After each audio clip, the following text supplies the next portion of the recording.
They laughed when they first saw it. Fat, heavy, clumsy. A machine that looked more like a mistake than a threat. German pilots in 1943 called it a cow, a milk bottle with wings, a flying insult to the art of war.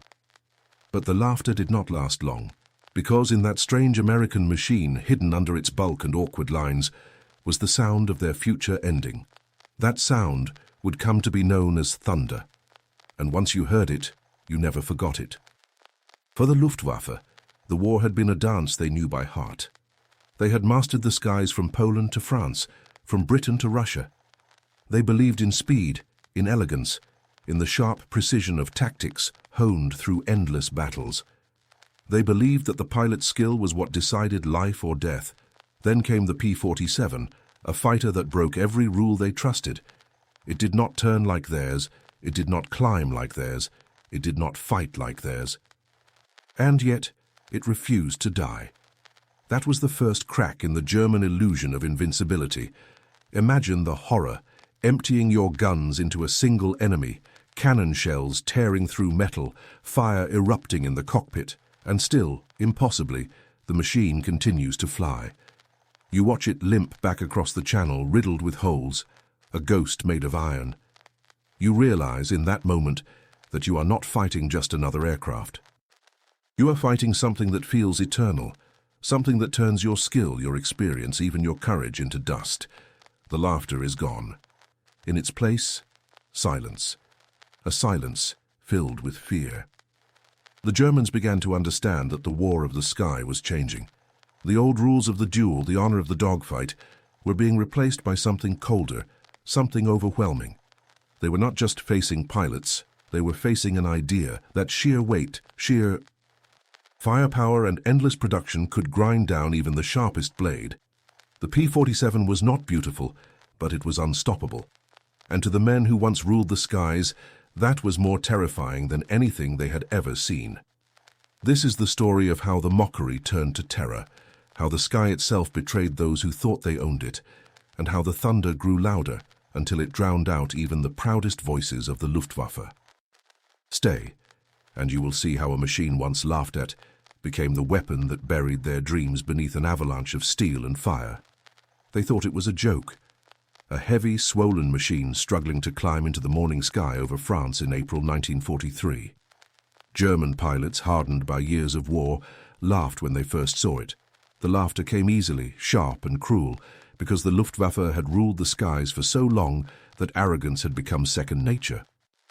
They called it fat, they called it slow, they called it ridiculous. To them, the new American fighter was nothing more than a flying insult. And yet, hidden in those moments of laughter, history had already begun to turn against them. The men who laughed were not rookies. They were veterans with eyes that had seen Warsaw burn, who had flown over Dunkirk and watched British Spitfires fall into the Channel, who had hunted Soviet fighters across the endless steppes. They believed nothing could surprise them anymore. War had become familiar, almost mechanical. Spot, climb, dive, shoot, return. Then came the Americans, late to the war, throwing into the sky a machine that looked less like a predator and more like an overfed bird. The veterans smirked, confident in their mastery. But confidence, as history loves to prove, is the first step toward blindness. The first encounters only seemed to confirm their arrogance. The Thunderbolt, as it was called, could not turn with the Messerschmitts. It could not climb with the Focke-Wulfs. In the classic language of the duel, it was clumsy, predictable, doomed. German pilots wrote home boasting about the slaughter, describing the American fighters as meat for the grinder. Reports filled with contempt crossed command desks. The new American fighter flies like a truck. Our boys call them fat targets. How could such a machine survive against years of honed German? Brilliance.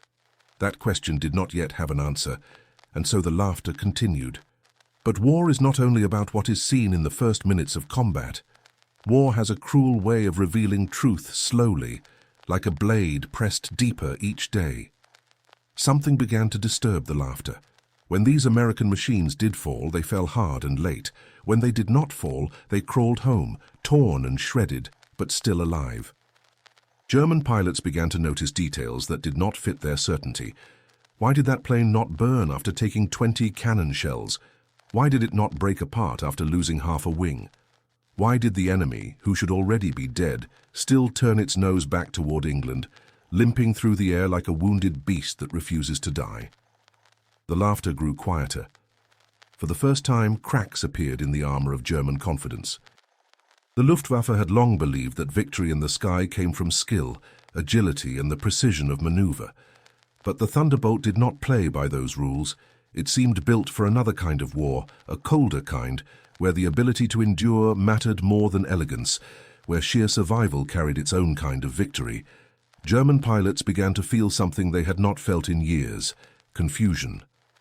If a machine could take such punishment and still fly, what else might it be capable of? The laughter was turning into a question, and questions are dangerous in the mind of a soldier. Every war breeds stories, and one story in particular spread like smoke across German airfields. An American Thunderbolt had been hit so many times that it looked more like a sieve than a machine. Holes covered its fuselage, fire had blackened its sides, and its pilot was bleeding in the cockpit. Yet somehow it had not fallen. It returned home. German pilots who had fired on it swore they had emptied their guns into its skin, only to watch it continue, like an iron ghost. That story circulated in whispers, in disbelief, in nervous laughter meant to mask the fear behind it. Could it be that these Americans had created not a fighter but a monster? In the stillness between battles, doubt began to eat at the German mind. What if their eyes were lying to them? What if the truth was hidden inside that clumsy shape, waiting to reveal itself? There is nothing more dangerous to a soldier than the slow poisoning of certainty. When you begin to doubt your own strength, every shadow grows larger, every sound becomes threatening. The Luftwaffe had entered the war with the belief that they were masters of the sky. Now, for the first time, they wondered if perhaps the sky itself was no longer theirs. Psychologists of war know this moment well. The shift when confidence turns into suspicion, when mockery becomes a mask for unease. German pilots, once so eager to meet the Americans in combat, now found themselves haunted by strange thoughts.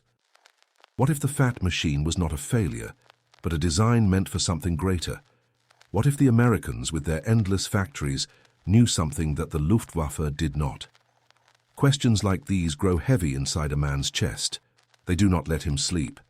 They twist his stomach before takeoff. They slow his hand on the trigger. The P-47 had not yet proved its full power. But in those early months of 1943, it had already achieved something far more dangerous. It had begun to infect the minds of its enemies, and that infection would spread faster than bullets, deeper than wounds. Because once a soldier starts to believe that his enemy is not only strong but unkillable, he is already half defeated. The Germans could not admit this yet, not to themselves, not to their commanders, not even in the privacy of their own thoughts. But the silence after the laughter told the truth. Something was changing. The air itself felt heavier, as if a storm was gathering just beyond the horizon. What is more terrifying to a pilot, the enemy in front of him, or the creeping suspicion that no matter how hard he fights, he is already doomed? That was the question that began to live inside the Luftwaffe in the spring of 1943. And the answer, though they could not yet see it, was waiting for them in the months ahead, in the roar of engines that grew louder, in the thunder that was only beginning to speak. At first, the Germans thought it was only luck. When the strange American fighter returned home full of holes, they told themselves it was a rare accident, a trick of fate. But accidents do not repeat themselves again and again. Soon too many Thunderbolts were crawling back across the channel, wings torn, fuselages shredded, pilots wounded and bleeding, yet somehow alive. What the Germans dismissed as luck was something far more unsettling, a machine that refused to die. Imagine standing face to face with an enemy who should already be gone. You hit him again and again with everything you have. You expect to see him collapse, but he does not. He keeps moving forward, broken, but relentless. It is like fighting a man made of stone, or a shadow that cannot be pierced. At first you laugh nervously, pretending it means nothing, but inside, a question grows. If this enemy cannot be destroyed, then what chance do you have? That question is not just technical, it is psychological. and it spreads through an army faster than fire. The story of Robert Johnson, an American pilot flying the P-47, became a kind of nightmare told among German airfields. His Thunderbolt was attacked by multiple Focke-Wulfs, hit by more than 200 bullets and cannon shells. His canopy shattered, his body bleeding, his controls barely working. Trapped inside what should have been a coffin, he prepared to die. Yet the machine carried him back, shaking and burning but still alive. One German pilot, having spent all his ammunition against him, finally saluted in disbelief before turning away. Imagine what that meant for the men who had fired on him, convinced they had already won, only to see their victory dissolve into horror. They had not defeated him. They had not even slowed him down. For the Luftwaffe, this was not only a military problem, but an emotional one. Pilots went into the air carrying doubt like a second weight strapped to their backs. If they failed to kill the Thunderbolt, what did that mean about their own skill? If even their best aces could not bring it down, what did that mean about the future of the war? Doubt corrodes courage. It eats away at confidence until every mission feels heavier, every decision feels blurred. And when doubt spreads among men, battles are often lost before they are even fought. Think of how this connects to our own lives. Maybe you have faced moments when you gave everything, pushed until you had nothing left, only to see the problem in front of you still standing, unmoved. It could be a personal struggle, a financial challenge, or even a dream that seems impossible to reach. In those moments, the temptation to quit is powerful. But what if, like the Thunderbolt, you refuse to fall? What if you could keep going, no matter how many times life hit you? The Germans realized with growing dread that this was exactly what they were facing, an opponent who embodied persistence, who survived what should have been impossible, and in surviving planted fear inside the hearts of those who opposed him. Every flight became a test of psychology. German pilots entered combat with the knowledge that one mistake against the P-47 could mean instant death, yet even perfect execution might not be enough. They saw bullets spark against its thick skin like rain on stone. They watched fire consume its body, only to see it vanish into the clouds, still alive. They told themselves it was only a matter of time, that no machine could endure forever. But time was against them. For every German ace lost, the Americans trained another pilot to fly another Thunderbolt. For every P-47 shot down, 2 more arrived from factories across the ocean. Slowly, the realization spread. They were not fighting just aircraft. They were fighting the weight of an entire nation that refused to let them win. This creeping realization is something we all know, even if we do not live on battlefields. It is the moment when you face an opponent that does not give up. At work, in personal struggles, in life itself, the person who does not stop, who refuses to break, eventually becomes unstoppable. That is why the story of the P-47 is not only about war, it is about human endurance, about the terrifying power of persistence. The Germans, once masters of the sky, found themselves standing against that lesson every single day, and the lesson was crushing them. By the summer of 1943, whispers replaced laughter in the Luftwaffe. Pilots who once mocked the Thunderbolt now spoke of it with a kind of dark respect. Some called it a beast, others a monster, and some, in quiet moments, admitted it felt more like a force of nature than a machine. They could not understand how an aircraft that looked so heavy, so wrong, could carry such resilience. But perhaps that was the point. Perhaps the very thing they dismissed was what gave it strength. What they saw as weakness was actually power hidden in plain sight. If you listen closely, this story is more than history. It is a mirror. How many times in life do we misjudge, laugh at, or dismiss what we do not understand? How often do we underestimate someone or something, only to realize later that we were facing a force we could not control? The Luftwaffe's arrogance blinded them. Their laughter became their chain. And the very machine they thought was ridiculous became the one that buried their hopes. This is why you cannot stop here. This is why you need to see the rest of this story. Because what begins as a tale of survival will soon become something far greater, a complete transformation, a rewriting of what it meant to fight in the skies. you will see how the P-47, once mocked, grew into a nightmare that shook the very foundations of German power. And if you are still here, if you are still listening, it means you feel the weight of this story. Do not miss what comes next. Now, before we continue, I want to ask you something simple. If this story has already caught you, if you feel the tension, the history, the power of what is coming, then I need you to take one small step. Look to the corner of your screen. You see the red button? Click it. Subscribe now. Not just because it helps us keep telling these stories, but because it means you will not miss the rest of this journey. Do not let this story pass you by like so many voices of the past. Click the red button, stay with us, and see how the thunder that once made the Germans laugh grew into the sound that haunted their nightmares. The German pilots had always believed that the air belonged to them. They had been raised on a philosophy of flight that glorified agility, precision, and elegance. To win meant to outthink and outmaneuver your opponent, to turn tighter, climb faster, dive sharper. It was a duel of skill, a contest of minds and reflexes, an art form disguised as combat. But in 1943, that art was beginning to crumble. Against the P-47 Thunderbolt, the old truths no longer worked. The rules of the duel were being erased in real time, and with them the pride of the Luftwaffe was dissolving. At first they tried to fight the new machine by instinct. Engage, turn, drag it into a circle, force it to follow. The Thunderbolt always lost in that game, heavy and stubborn, refusing to twist with the same grace as the Messerschmitts and Focke-Wulfs. German pilots thought this confirmed their superiority. But then something strange happened. The Americans stopped playing the game. They stopped trying to turn. Instead, they climbed higher, far higher than German engines could easily manage. From there, they dropped like thunder from the heavens. One pass, one strike, then gone. It was no longer a duel. It was an ambush repeated again and again, until German squadrons felt hunted rather than challenged. This change brought with it a new kind of fear.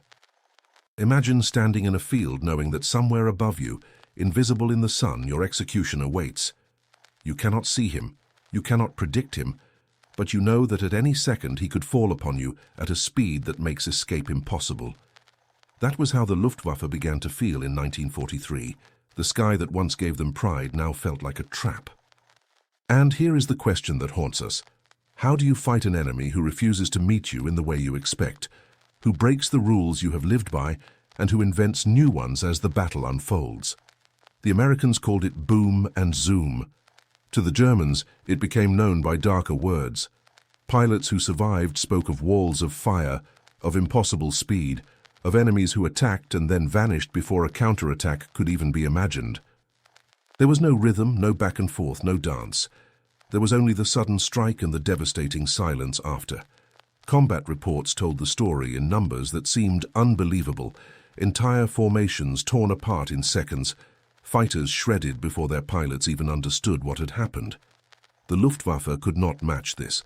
They were fighting with the vocabulary of the past against an enemy who had invented a new language. This was not just a military shift. It was a psychological earthquake. The very foundation of the German fighter spirit was the duel, the contest of equals. But now they were not equals, they were prey, and once a man begins to believe he is prey, everything changes in his heart. His courage does not vanish at once, but it weakens with every encounter. His pride does not collapse in a single blow, but it crumbles piece by piece until he begins to fear the sky itself. Think of how this feels outside of war. Have you ever trained, worked, or fought for something under one set of rules, only to find the rules suddenly rewritten? Have you ever felt your skill, something you trusted, become useless in the face of a new reality? That is what the Luftwaffe faced in those months. Their sharpest tools, their years of experience, their entire identity as warriors of the air, were being stripped of meaning. And nothing terrifies a person more than realizing that what once defined them no longer matters. The Americans understood this better than the Germans wanted to admit. They did not just bring machines into battle, they brought an industrial philosophy that was cold, logical, and merciless. Why waste time on duels when you could end a fight in a single pass? Why train for elegance when raw power, weight and fire could decide everything. The Thunderbolt was not designed for beauty. It was designed for inevitability. And inevitability has its own kind of horror. But could the Germans adapt? Could they find a way to resist a machine that turned their world upside down? Some tried. They adjusted their tactics, diving from below, forcing close turns at lower altitudes where their engines still had an edge. For a moment, it seemed as if they might find balance again. Yet even here, the Thunderbolt taught them cruel lessons. Because if the P-47 could not turn, it could dive like nothing else. Heavy as it was, once it pointed its nose down, it became untouchable. No German aircraft could follow it. Pilots who gave chase often found themselves left behind, powerless, watching their prey vanish as if swallowed by the earth itself. So what happens to a soldier when every strategy he trusts begins to fail, one after another? The Germans soon discovered something even worse.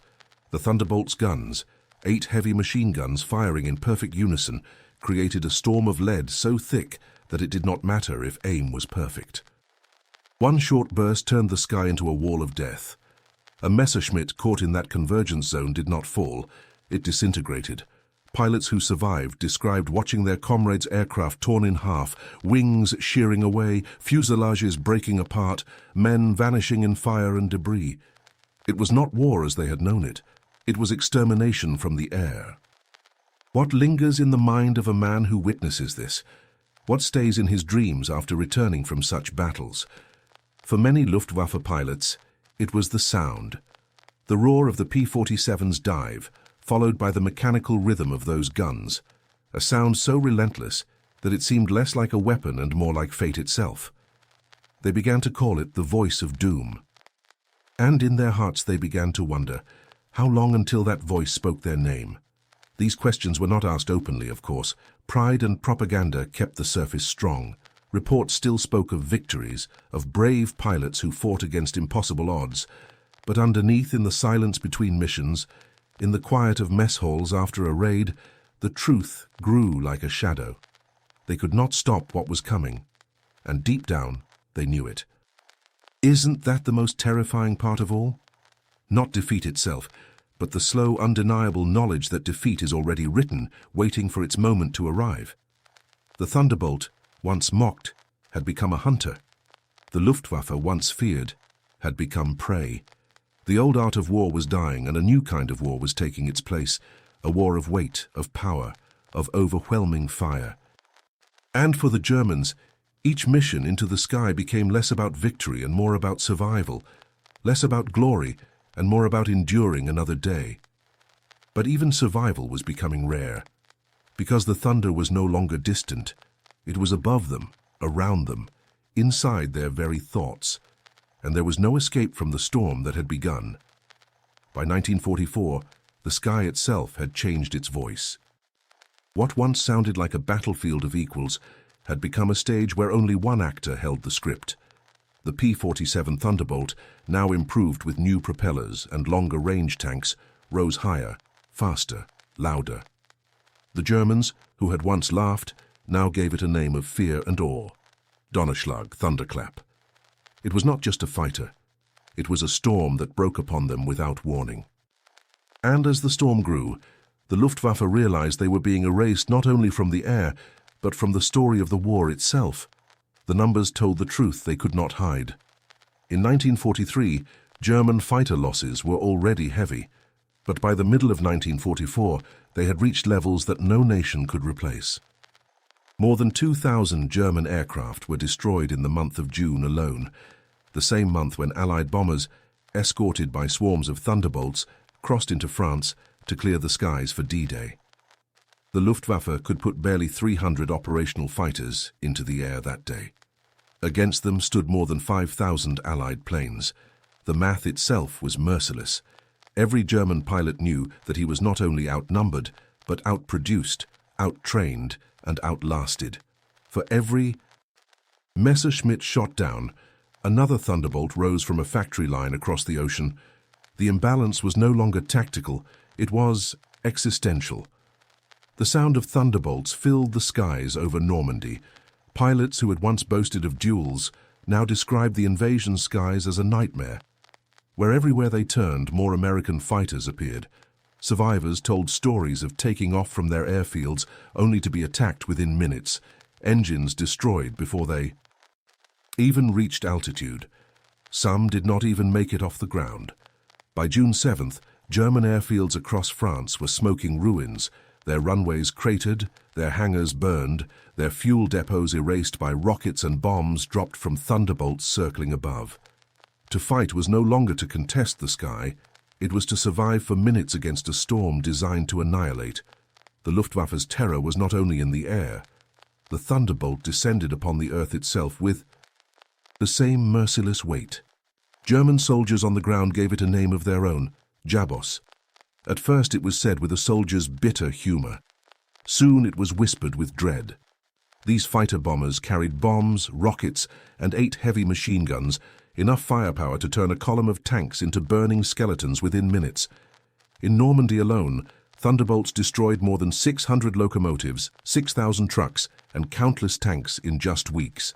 Entire divisions trying to move reinforcements to the beaches found their columns shredded, their supplies turned to ash, their morale destroyed. A single squadron of thunderbolts could erase what thousands of German soldiers had tried to defend. Imagine being a soldier on the ground in those days. You march by day only to hear the distant roar above. You dive into ditches, praying it passes, but it does not pass. It circles, hunts, descends. You see your comrades vanish in bursts of fire, your equipment explode around you, and you know the truth. You are not fighting another army. You are fighting the sky itself. Many German soldiers began to call it Jabo fever, a sickness of the mind where the mere rumor of thunderbolts overhead broke men into panic. Columns would scatter, soldiers abandoning their weapons to hide in forests, commanders reduced to silence as their troops dissolved in fear. The Luftwaffe had once inspired terror. Now it was their own soldiers trembling at the shadow of wings. The unexpected truth was that the Thunderbolt killed more German tanks than some armored divisions did. In July 1944, during Operation Cobra, swarms of P-47s turned the German Panzer Lehr division, once one of the most elite units of the Wehrmacht, into twisted metal. In just 2 days, half the division's tanks were lost, not to duels with Shermans, but to the relentless rain of fire from the air. Survivors described columns reduced to wreckage so complete that it looked as if giants had crushed them underfoot. This was the new reality of war. Tanks, trains, trucks, men, none of them safe under the open sky. The ground itself had turned hostile. The Germans were not blind to statistics. They saw the reports, the maps marked with losses, the supply chains broken by constant attack. They knew that between 1943 and 1945, more than 86,000 German aircraft had been destroyed in the air and on the ground. They knew that factories were being bombed to rubble by day and by night, escorted by swarms of fighters that made interception almost suicidal. They knew that their fuel was running dry. Their pilots were boys with barely a handful of hours in the cockpit, sent up to die against veterans flying machines that could endure anything. They knew that their mastery of the air, once their pride, had become nothing but a memory. And yet the most frightening truth was not in the numbers. It was in the feeling of inevitability.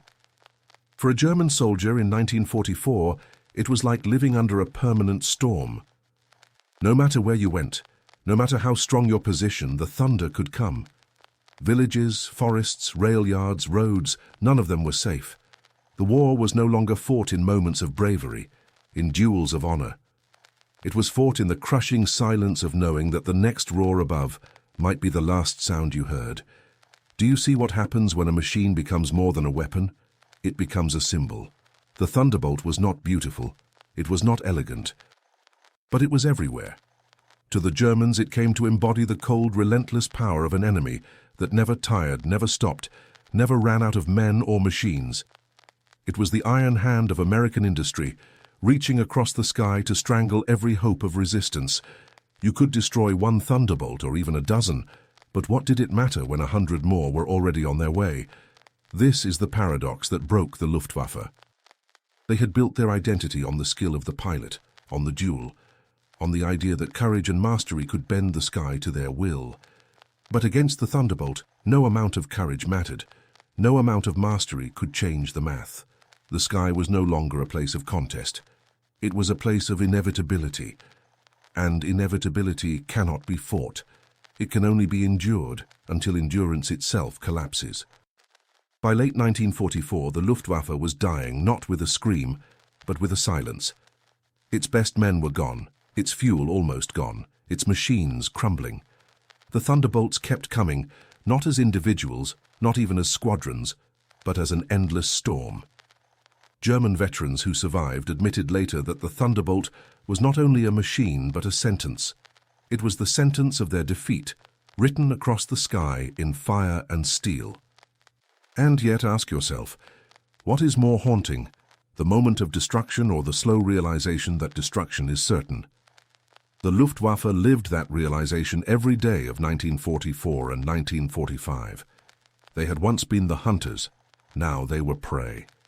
And as the thunder rolled above them, the only question left was how much longer they could endure before the storm consumed everything. By 1945, silence had fallen over the skies of Germany. It was not the silence of peace but of absence, the absence of the Luftwaffe that once ruled the air, the absence of hope that once filled the hearts of men who believed they were invincible. The P-47 Thunderbolt, once mocked as a clumsy joke, had become the hammer that shattered that illusion forever. Its roar had been heard across Europe, its guns had carved fear into the memory of soldiers and civilians alike, and its shadow had written the fate of a nation on the ground below. The Germans had begun the war with pride. Their pilots were knights of the air, celebrated as heroes, their aircraft symbols of technology and skill. For a time, they seemed unstoppable. But war is not decided by pride. War is decided by endurance, by numbers, by the ability to outlast and overwhelm. Against the weight of American industry, against the endless tide of machines like the Thunderbolt, the Luftwaffe found itself powerless. For every one pilot lost, they had no replacement. For every one machine destroyed, their factories could not build another fast enough. They were being buried under an avalanche that no skill could resist. The statistics were brutal. By the end of the war, Germany had lost over 70,000 aircraft. Thousands more were destroyed before they even left the ground, blown apart on runways by Thunderbolts and other Allied fighters. Pilots barely out of training, some with only a handful of hours in the cockpit, were thrown into hopeless battles. They did not fight for victory. They fought to delay the inevitable. Each mission became a sacrifice, and each sacrifice only bought a few more hours of survival. For the men who lived through it, the transformation was not only military but emotional. They had once laughed at the Thunderbolt. They had once mocked its size, its clumsiness, its supposed weakness. Now, in the ruins of their cities and the silence of their skies, they looked back and realized that what they had dismissed was the very shape of their defeat. The irony was cruel. The machine they underestimated most had become the symbol of their downfall. And what does that tell us? It tells us that arrogance is dangerous, that dismissing what you do not understand can be fatal. It tells us that wars are not won by laughter or pride, but by persistence, endurance, and the ability to adapt. These lessons are not only for the past, they are for us today, because every generation faces its own struggles, its own storms. And every generation must decide whether it will laugh at the challenge or prepare to face it with humility and strength. The Thunderbolt was more than a machine. To the Germans who fought against it, it became a symbol of inevitability, of an enemy that could not be stopped. To history, it became proof of what happens when courage, industry, and persistence unite. To us, it is a reminder of what was lost and of the price paid by millions who lived and died in that war. World War II was not only a battle of weapons. It was a battle of ideas, of beliefs, of human endurance. The defeated were not only soldiers, but fathers, sons, brothers, human beings whose lives were swallowed by the tide of history. To hear their perspective, to imagine their fear and despair, is not to celebrate them but to understand the depth of what war does to all who live through it. Reflection matters because history is not only about victory, it is about humanity, about the cost paid on every side. So when we look back on the Thunderbolt, we do not only see a fighter plane, we see the silence it left behind. We see the arrogance it crushed, the illusions it destroyed, and the lessons it carved into history. It teaches us that underestimating an enemy can be fatal, that pride can blind even the strongest, and that persistence can overcome even the most skillful adversary. These are truths that remain as sharp today as they were in 1945. Now, as you reflect on this story, I want you to take something with you. Do not let it end here. Let it live in your thoughts, in your conversations, in the questions you ask about history, about war, about humanity. Because stories like these are not only about the past, they are about the present, and about the choices we all face in our own lives. And if this story has moved you, if you have felt the weight of these words, then I ask you to take one small but powerful step. Click the red subscribe button in the corner of your screen. Not only will it help us continue to tell these stories, but it will also make sure you are here with us for the next one. Like this video if you believe these lessons must not be forgotten. And share your thoughts in the comments, your questions, your reflections, even your personal stories if you wish, anonymously if that feels easier. Because history is not only told by historians, it is told by all of us together. The men who once laughed at the Thunderbolt are gone. The skies they fought for are quiet now, but the lessons they left remain. Do not let them fade into silence. Keep them alive. Subscribe, like, and share. Be part of the voice that ensures we never forget the thunder that once shook the world.